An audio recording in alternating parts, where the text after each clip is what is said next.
দুদিনের শখের বসে ডাক ফার্ম নয়, সম্পূর্ণ পরিকল্পনা মাফিক। আজ আপনাদের দেখাবো সম্পূর্ণ 1.5 বিঘা জমির ওপরে প্রায় 1000 হাঁস নিয়ে তৈরি করা কমার্শিয়াল একটি ডাক ফার্ম, যেখানে ডিম ফোটানোর জন্য আছে 12 লাখ টাকার ইনকিউবেটর মেশিন এবং ফার্ম পরিচর্যার জন্য আছে 4 জন সহযোগী, যাদের মাসে মোট বেতন 30,000 টাকা। ভেবে অবাক লাগলেও 2.5 বছর ধরে এই ডাক ফার্ম চালাচ্ছেন পশ্চিমবঙ্গের নদিয়া জেলায় বেলেডাঙ্গা নামক একটি অঞ্চলের অরিজিৎ গুহ, যিনি তার ডাক ফার্মকে বর্তমানে ড্রাগ ফ্র্যাঞ্চাইজির মাধ্যমে আরও বড় করার পরিকল্পনা করছেন। হাই হ্যালো নমস্কার, সবাই কেমন আছেন? আমাদের এগ্রিকালচার ডায়েরিতে আপনাদেরকে স্বাগত এবং আমি সুশোভন। আমার নাম অরিজিৎ গুহ, আমার বাড়ি শান্তিপুরে। প্রথমে আমি যে পরিমাণ হাঁস চাষ করেছিলাম, আমার 1.5 বিঘা জমি আছে, সে টোটাল 1000 পিস হাঁসের আমি একটা প্ল্যান্ট বানাই। কিন্তু ভবিষ্যতে সেই হাঁস এখন বর্তমানে 800 পিস এসে দাঁড়িয়েছে এবং এই হাঁস দিয়ে যে পরিমাণ আমাদের ডিম উৎপাদন হয়, সেই ডিম আমরা কোথাও মার্কেটে বেচি না। আমার একটা নিজস্ব ইনকিউবেটর প্ল্যান্ট আছে, সেখানে আমরা ডিম থেকে বাচ্চা ফুটিয়ে সেই বাচ্চা আমরা সাপ্লাই করে থাকি। প্রথমে আমি যতদিন না ইনকিউবেটর মেশিন কিনেছি ততদিন আমি ডিম বাইরে বিক্রি করতাম। তারপরে আস্তে আস্তে আমি ইনকিউবেটর কিনে সেখান থেকে আমি এখন বাচ্চা বিক্রি করে আর নতুন করে ডিম মার্কেটে বেচি না। এবং ভবিষ্যতে আমার আরও একটা প্ল্যান আছে, যেমন খাকি ক্যাম্বেল আমি হাঁস পালন করে থাকি। খাকি ক্যাম্বেলের সঙ্গে হোয়াইট পিকিং বলে যে হাঁসটা আছে, সেটাকেও আমি আমার ফার্মে ঢুকাতে চাই বা আমি চাষ করতে চাই। হোয়াইট পিকিংয়ে বাচ্চা নিয়ে এসে সেটাকে মাংসের জন্য, এবং আমার যেহেতু ইনকিউবেটর আছে সেই জন্য কিছু ডিম উৎপাদন করে সেখান থেকে বাচ্চার জন্য হোয়াইট পিকিংয়ের একটা প্ল্যান্ট তৈরি করার ইচ্ছা আছে। তো আমার খাকি ক্যাম্বেল এই চাষ করে এবং আমার ইনকিউবেটর মেশিন চালিয়ে আমি 4 জন মানুষকে আমি এখানে কাজ দিয়েছি। 4 জন মানুষের পরিবার, 4টে পরিবার আমার থেকে 1 জন করে মানুষ আমার এখানে কাজ করে। হোয়াইট পিকিং যখন চাষ করব, হোয়াইট পিকিং প্ল্যান্টটা যখন তৈরি করব, তখন আরও 2-1 জন ছেলে কাজের সুযোগ পাবে। এবং আমার ভবিষ্যতে আরও যে প্ল্যানটা আছে, হোয়াইট পিকিংয়ের যে চাষটাকে পোলট্রি বিজনেসটা যে স্টাইলে চলে সেই স্টাইলেই আমি হোয়াইট পিকিংটাকেও করতে চাই। এবং আমি চাই যে হোয়াইট পিকিংটা লোকেরা করুক, আমার কাছ থেকে বাচ্চা নেবে, আমার কাছ থেকে খাবার নেবে এবং আমার কাছ থেকে সমস্ত ওষুধপত্র নিয়ে চাষ করবে। আবার 3-3.5 মাস 4 মাস হলে হোয়াইট পিকিং যখন বড় হয়ে যাবে, তখন সেই হাঁসটাকে আমাকেই আবার তার কাছ থেকে আমি তুলে নেব এবং ও যে এই 3-4 মাস পারিশ্রম দিল, তার বিনিময়ে ও অর্থ পাবে। এই মুহূর্তে আপনার কাছে ইনকিউবেটর যেটা রয়েছে ওটার ক্যাপাসিটি কত আছে? আমার ইনকিউবেটরের ক্যাপাসিটি 15,000, ফুললি অটোমেটিক 15,000 ক্যাপাসিটি। আমি এই ইনকিউবেটর মেশিনটা অন্ধ্রপ্রদেশ থেকে কিনে এনেছি, এটা ফুললি অটোমেটিক মেশিন। আচ্ছা, তাহলে যে 15,000 কথা বলছেন, আপনার কাছে তো বললেন এখন 800 হাঁস রয়েছে, তো ডিম যা আছে তা তো মেশিনে সাফিসিয়েন্ট হয় না? হ্যাঁ, ডিম কিছু কম পড়ে, কেন আমার 400 যদি ডিম আমার উৎপাদন হয়, তো সেই হিসাবে 100-200 ডিমের আমার ক্রাইসিস থেকেই থাকে। যারা ছোটোখাটো ব্যবসা করছে, হাঁস চাষ করেছে, তাদের যে ডিম উৎপাদন হয় সেই ডিম উৎপাদন তারা ধরুন মার্কেটে যে দামে বিক্রি করে তার থেকে 1-2 টাকা দাম বেশি দিয়েই আমি কিনে থাকি। যেমন আমার কাছে এরকম অনেক পার্টি আছে যারা আসে, এসে দাদা ডিম যদি লাগবে বলবেন, আমি হ্যাঁ দিয়ে যাবেন, অসুবিধা নেই। মার্কেটে যদি আপনি 7 টাকা 8 টাকা দাম দেন, তো আমি আপনাকে 9 টাকা 10 টাকা দাম দেবো। হ্যাঁ, তবে আপনার কাছে একটাই অনুরোধ থাকবে যে ডিম আমি আপনার যা ডিম সেই ডিম আমি নিতে পারি, কিন্তু আমি আপনার আগে ফার্ম ভিজিট করব, ভিজিটে দেখব যে আপনার হাঁসের যে রেশিও আছে, ছেলে মেয়ের যে রেশিও, সেটা 5:1 যদি থাকে, তবেই আমি সেই ডিম কালেক্ট করি। আপনাদের এখানে সেলিংটা কীভাবে হয়? আমাদের এখানে 28 দিন পরে এই বাচ্চাগুলো যখন বেরোয় হাজার থেকে, তারপর আমাদের মাল সব ওই যে গাড়ি দাঁড়িয়ে আছে মাল নিয়ে যাওয়ার জন্য, সব ভাইনাই আমাদের এক পার্টি আছে, যে পার্টি নিয়ে নেয়, সে নেওয়ার পর সে নানান জায়গায় ডিস্ট্রিবিউট করে থাকে।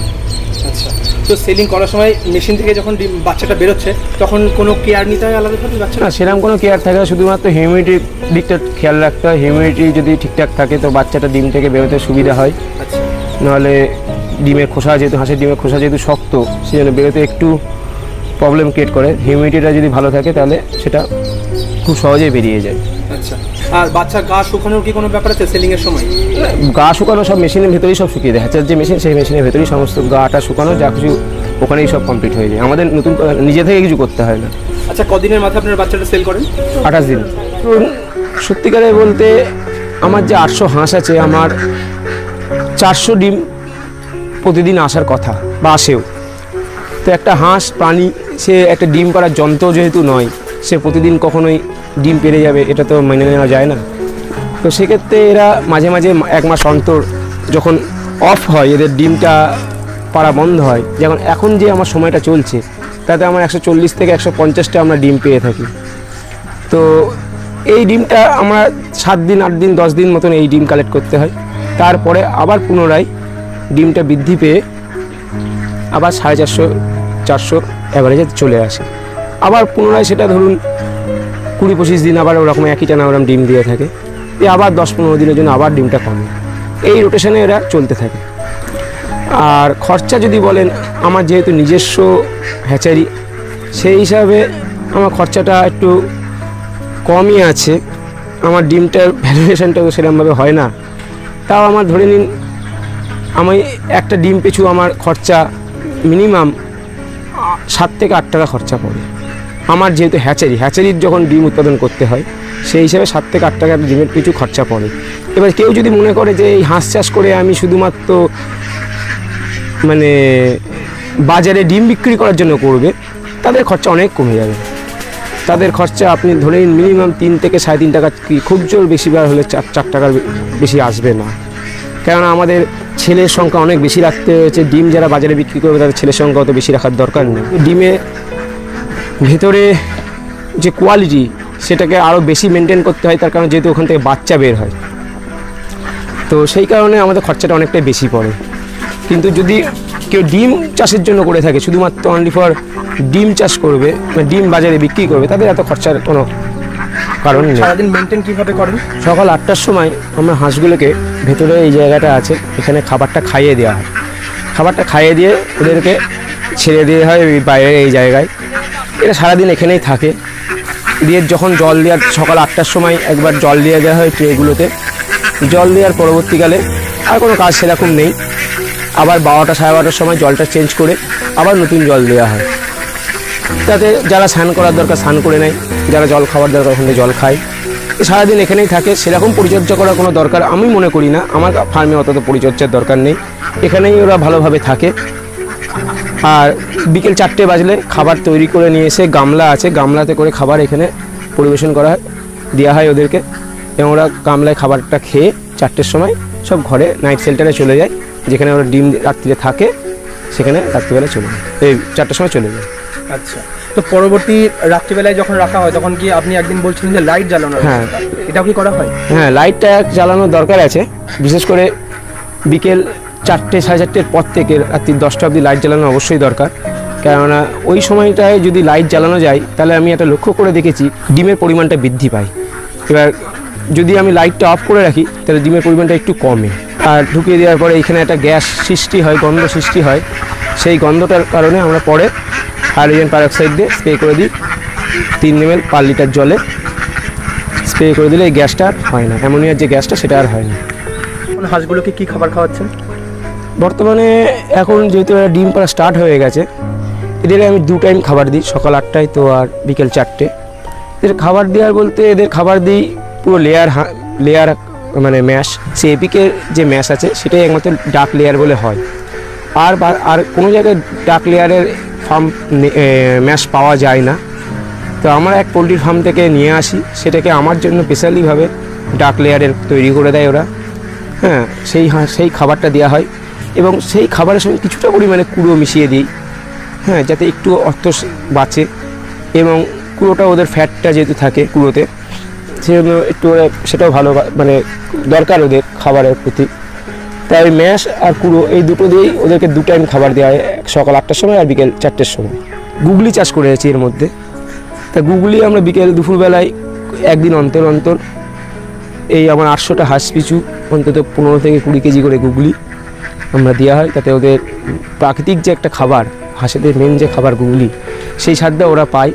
এবং সেই গুগলিটা আমার পুকুরে যেহেতু চাষ করা আছে এবং তার প্রভাবে ওই গুগলি আমার গুগলি কিনতে হয় না। এবং গুগলি খাওয়ার ফলে যেটুকুনি খাবার সাশ্রয় হয়, সেই খাবারটুকুনি ওদের ম্যাশের থেকে বাদ যায়। আমার ফার্মটা এখানে পুরো জায়গা, যেমন জমি যদি বলেন, আমার জমি আছে 1.5 বিঘা এখানে। আর আমার যেই ঘরটা দেখছেন, এটা হচ্ছে আমার 100 বাই 20 মানে 2000 স্কোয়ার ফুটের একটা ঘর করে রেখেছি ভবিষ্যতে বাড়ানোর জন্য। তো এর মধ্যে ছোট্ট একটা জায়গায় নাইট শেল্টার করা আছে। নাইট শেল্টারে আমার যে জায়গা আছে তাতে আমি 800টা হাঁস রাখা আছে, এবং এই 800টা হাঁস আমি এখন অবধি করা আছে মানে লেয়ারিংয়ের জন্য। তা ঘরটা বড় করে করা একটাই কারণ, ভবিষ্যতে যখন আমি বাড়াবো 2000 স্কোয়ার ফুটে মিনিমাম 1200 মতন হাঁস রাখতেই পারি, 1200 থেকে 1500 মতন হাঁস night shelter, only for night shelter করাই যেতে পারে। নাইট শেল্টারে আমার এখানে 12 থেকে 1500 হাঁস ঢুকে যাবে, এবং আমার যে আশেপাশে জায়গা আছে তাতে ওরা দিনের বেলায় চড়ে বেড়ানোর কোনো অসুবিধা হবে না ওদের। তো সেই পরিকল্পনা নিয়ে একটু বড় করেই ঘরটা করেছিলাম, এবং ভবিষ্যতে আমি যদি আরও হাঁস বাড়াই তো আমার সামনে এখানে জায়গা রয়েছে, এখানে আমি আরও একটা ঘর বানানোর ইচ্ছা আছে। যদি আমি ঘরটা বাড়াতে পারি তাহলে আরও কিছু কর্মসংস্থান হবে। হ্যাঁ, কারণ আমার এইটুখানি জিনিস আর ওইখানে যা একটা হ্যাচারি আছে তাতে আমি 4 জনকে যেহেতু কাজ দিয়েছি। এখানে সম্পূর্ণ জল ছাড়া হাঁস পালন করেন, তাহলে এখানে যে আপনি পুকুরটা বানিয়েছেন এই পুকুরটার উদ্দেশ্যটা কি? হাঁস চাষ করতে গেলে একটু পুকুর লাগে, জলাশয় লাগে, তো সেই কারণে আমি এখানে পুকুর কেটেছিলাম, তলায় ত্রিপল দিয়ে আমি পুকুরের হাঁস চাষ করবো বলে ঠিক করেছিলাম, পুকুরে হাঁস চড়বে। কিন্তু বাস্তবে দেখা গেল এই পুকুরে যদি আমি হাঁস নামাই তাহলে আমার হাঁসেদের এনার্জি লস প্রচণ্ড হয়ে যায়, এবং এনার্জি লস হয়ে যাওয়ার দরুন ওরা খাবার যে পরিমাণে খাবার খায়, ওদের খাবার নিজস্ব খাবার খাওয়ার ক্ষমতা যে 140 গ্রাম, তার থেকে অনেক বেশি পরিমাণে খাবার খায়। তার সঙ্গে ডিম দেওয়ার যে প্রবণতা, সেই ডিম দেওয়ার প্রবণতা অনেকটাই কমে যায়। তাই আমি হাঁস ছাড়া এই পুকুরে চালানো বন্ধ করে দিয়েছি। আপনারা যদি একটা ছোট্ট মানে 2 ফুট চওড়া এবং 10 ফুট লম্বা আর 6 ইঞ্চি গভীরতা যদি একটা ক্যানেল করতে পারেন, তাতেই আপনার হাঁস চাষ পুরোপুরি ভালোভাবে হয়ে যাবে। তো এদের জলের কোনো দরকার পড়ে না, শুধু ওরা মাথাটুকুনি ডুবাতে পারলেই ওদের ঠিকঠাক থাকে, সেই মাথাটুকুনি ডুবানোর মতন জল থাকলেই যথেষ্ট।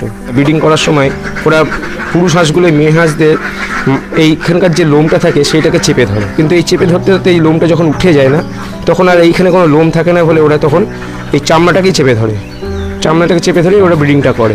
কিন্তু এই চামড়া যখন ব্রিডিং করতে করতে এই জায়গায় চামড়াও নষ্ট হয়ে যায়, হ্যাঁ, এবং এখান থেকে রক্তপাত হয়। এবং এই যে মাথার এই অংশটা দেখছেন, মাথার এই অংশটাতে ওরা যখন চেপে ধরে তখন যেহেতু লোম না থাকে পুরোপুরি আঘাতটা চোখের ওপর গিয়ে পড়ে। এবং তার সবচাইতে বড় উদাহরণ হচ্ছে এই দেখুন, এই হাঁসটার চোখে এই যে ধরার ফলে চোখটা কেমন ক্ষত হয়ে গিয়েছে। এই যে মাথার এই যে চোখের পাশে যে লোম সেগুলো দেখুন আস্তে আস্তে উঠে গেছে, এবং সেই লোমগুলো উঠে যাওয়ার দরুনই কিন্তু এটা রোগটা দেখা দেয়। এতে কোনো একটু আলাদা করে রাখলে 2 দিনের মধ্যে আবার ঠিক হয়ে যায়। আর এই দেখুন এই হাঁসটাকে যেমন দেখতে পাবেন লোম আবার নতুন করে পুনরায় গজাচ্ছে। শুধুমাত্র এদেরকে একটাই দেখে একটু আলাদা করে রাখতে হবে, আলাদা করে 2 সপ্তাহ মতন রাখলে এটা প্রবলেমটা সলভ হয়ে যায়। রানিং ফার্মেতে সেরকম কোনো প্রবলেম হয় না, তো নর্মালি হাঁসের কী কী সমস্যা দেখা যায়? সেটা সবচেয়ে একটা বড় প্রবলেম যেটা হচ্ছে পায়খানার প্রবলেম। পায়খানাটা যদি ঠিকঠাক না হয় না, তখন নানা রকম প্রবলেম দেখা দেয়। কারণ পায়খানার ওপর যদি এদের নির্ভর করে পুরো শরীরের কাঠামো এবং খাবার খাওয়া এবং ডিম পাড়া সমস্ত কিছু নির্ভর করে পায়খানার ওপর। পায়খানা যদি ঠিকঠাক হয়, একদম ফ্রেশ পায়খানা যদি ভেতরে হয়, তাহলে কিন্তু ওদের ডিম পাড়ার প্রবণতা এবং তাদের শরীর সবই ঠিক থাকে। পায়খানার ওষুধ যদি মাঝে মাঝে দেওয়া যায়, 2 সপ্তাহ অন্তর একবার পায়খানা ওষুধ দেওয়া যায়, তাহলে পায়খানা প্রবলেমটা অতটা আসে না। কেন এরা মানে স্বভাবগত চরিত্রে যা পায় তাই খায়। পিছনে উল্টে যাচ্ছে, এই যে পিছনে যে হাঁসটা উল্টে যাচ্ছে, এটা একটা প্রেশারের জনিত কারণে এই রোগটা হয়ে থাকে। তো আমি সাধারণত এটা প্রেশারের একটা ট্যাবলেট খাওয়ালে এর প্রবলেমটা সলভ হয়। এটা আমার নিজস্ব ট্রিটমেন্ট থেকে আমি বলেছি, হ্যাঁ, একটা প্রেশারের ট্যাবলেট খাওয়ালে এটা ঠিক হয়ে যায়। এছাড়া সেরকম কোনো রোগ নেই। যদি আপনি নিয়মিত ডাক কলেরা এবং ডাক প্লেগের ভ্যাকসিন ইউজ করতে পারেন, তাহলে প্লেগ এবং কলেরা এই দুটো রোগ হওয়ার সম্ভাবনা খুবই কম। আর নদীতে যেহেতু হাঁস আমাদের এই হাঁস ক্যাম্পের নদীতে বা জলাশয়ে যদি চড়ে না, সেই কারণে প্লেগ এবং কলেরা রোগ হওয়ার সম্ভাবনা অনেকটাই কম। বদ্ধ জায়গায় সাধারণত হয় না, যেটুকুনি আমি জানি। যখন আমি প্রথমে 250টা এবং তার পরের চ্যালেঞ্জে 250টা হাঁস নিয়ে আসি, সেই হাঁসগুলো প্রথমে আমি ব্রিডিং করার জন্য শুধুমাত্র তুষের ওপর ব্রিডিং হাউস তৈরি করেছিলাম, তুষের ওপর রেখে দিয়েছিলাম। কিন্তু ওই তুষের ওপর হাঁসগুলো রাখাতে ওদের যে নিজস্ব স্বভাব চরিত্র জল ফেলা, তাতে তুষ ভিজে যেত এবং ওদের ব্রিডিং নিউমোনিয়া টাইপের একটা রোগ দেখা দিত। কিন্তু পরবর্তীকালে যখন আমি 500 পিস ব্যাঙ্গালোর থেকে হাঁস নিয়ে আসি, ওদেরকে যখন আমি তারজালির ওপর রাখতে শুরু করি, ওদের তারজালির ফাঁক দিয়ে যেহেতু জল নিচে নেমে যায়, সেই কারণে ওদের গা কোনো ভেজে না এবং ব্রিডিং নিউমোনিয়া হওয়ার চান্স অনেকটা কমে যায়। এবং তার ফলে প্রথমে যে 250-500 পিস হাঁসের জন্য যে পরিমাণ হাঁস মারা গেছে, কিন্তু তারজালির ওপর রেখে 500 পিস হাঁসের থেকে মাত্র 5 থেকে 10 পিস হাঁস মারা গেছিলো। শুধুমাত্র তারজালির ওপর রাখলে হাঁসের মৃত্যুর হার অনেকটা কমে, এটা আমার নিজস্ব অভিজ্ঞতা থেকে আমি বলছি। এখন বর্তমানে যে পরিমাণ ডিম উৎপাদন হয় এবং তাতে ডিম ক্যান্ডেলিং করার পর যে পরিমাণ আমরা হ্যাচারে ঢুকাতে পারি, তাতে আমাদের 10 দিন অন্তর অন্তর 3000 করে বাচ্চা এখন সাপ্লাই করতে পারছি এবং ভবিষ্যতে ইচ্ছা আছে এটাকে 5 দিন অন্তর অন্তর 3 থেকে 4000 বাচ্চা তৈরি করার। তার জন্য আমাদের প্রোডাকশন বাড়াতে হবে এবং প্রোডাকশন ডিম দরকার, তার জন্য ফার্ম বাড়াতে হবে। ফার্ম বাড়িয়ে আগামী কয়েক মাসের মধ্যে আশা করা যায় আমার যে লক্ষ্যটা সেটা পূর্ণ করার। এবং তার সঙ্গেও আমার আর একটা সাইড প্ল্যান রয়েছে, যেমন হোয়াইট পিকিং বলে নামক যে হাঁসটা আছে, মাংসের জন্য চাহিদা। তো আমার কাছে অনেক পার্টি কন্ট্যাক্ট করছে যে হাঁসের মাংস হোয়াইট পিকিং কাটিং মাংস নেওয়ার জন্য। তো সেদিকটাও আমার মাথায় আছে। তো দেখি আগামী দিনে হয়তো সেদিকটাও আমি একটা রাস্তা বার করব, হোয়াইট পিকিং চাষ করে তার কাটিং বিজনেস স্টার্টিং করার জন্য। যখন আমি হাঁসের ডিম উৎপাদন শুরু হলো আমার ফার্ম থেকে, তখন আমি লোকাল মার্কেটেই ডিম বেচতাম, 7 টাকা 8 টাকা করে আমি বেচতাম। তা 1-2 মাস বেচেছিলাম। বেচে একটা পার্টির সঙ্গে দেখা হলো, কথা হলো। সে হাঁসের ডিম থেকে বাচ্চা ফোটানোর একটা মেশিন আছে তার, আমার মতনই মেশিন আছে তার। সে আমাকে ডিম আমার কাছ থেকে কালেক্ট করার চেষ্টা করলো এবং ও যখন নিতে শুরু করলো তখন আমি আমার খাদ্য খাবার দিয়ে ডিমের মান আরও বাড়িয়ে ওকে আমি 12 টাকা দাম দিয়ে আমি বেচতাম। তো সেরকমভাবে ওর সঙ্গে ব্যবসা 1 বছর ধরে আমি করেছি। আমার কাছে যত ডিম হয়েছে সব ডিম সেই ব্যক্তিই নিয়ে গিয়েছে। এবার আমার খাদ্য যখন আমি প্রথম খাবার কিনি তখন সেই খাবারের দাম ছিল 1050 টাকা, এখন বর্তমানে সেই খাবারের দাম 2000 টাকা। খাবারের দাম বৃদ্ধির সঙ্গে ডিমের দামও বেড়েছে। শেষ পর্যন্ত আমার ডিম নিয়েছে 18 টাকা পার পিস দাম দিয়ে ডিম নিয়ে গেছে আমার কাছ থেকে। তো সেই আমাকে একদিন বলে যে তুমি নিজে একটা মেশিন লাগাও, তাহলে তোমার কাছ থেকে বাচ্চা নিতে পারবো, তোমার ডিম তুমি ইয়ে করতে পারবে। যে সেই ওর কথা অনুযায়ী আমি নিজে একটা মেশিন বসাই, যে আমার যা ডিম হয় এখন বর্তমানে আমার ডিম দিয়ে আমি বাচ্চা তৈরি করে সেই বাচ্চা আমি মার্কেটে বিক্রি করে থাকি। আজকের ভিডিওটি ভালো লাগলে একটি লাইক করুন এবং আমাদের চ্যানেলটি সাবস্ক্রাইব করে অল বাটনটি ক্লিক করুন এবং আমাদের সঙ্গে আরও জুড়ে থাকার জন্য আমাদের ফেসবুক এবং ইনস্টা আইডিটি ফলো করুন। বাই।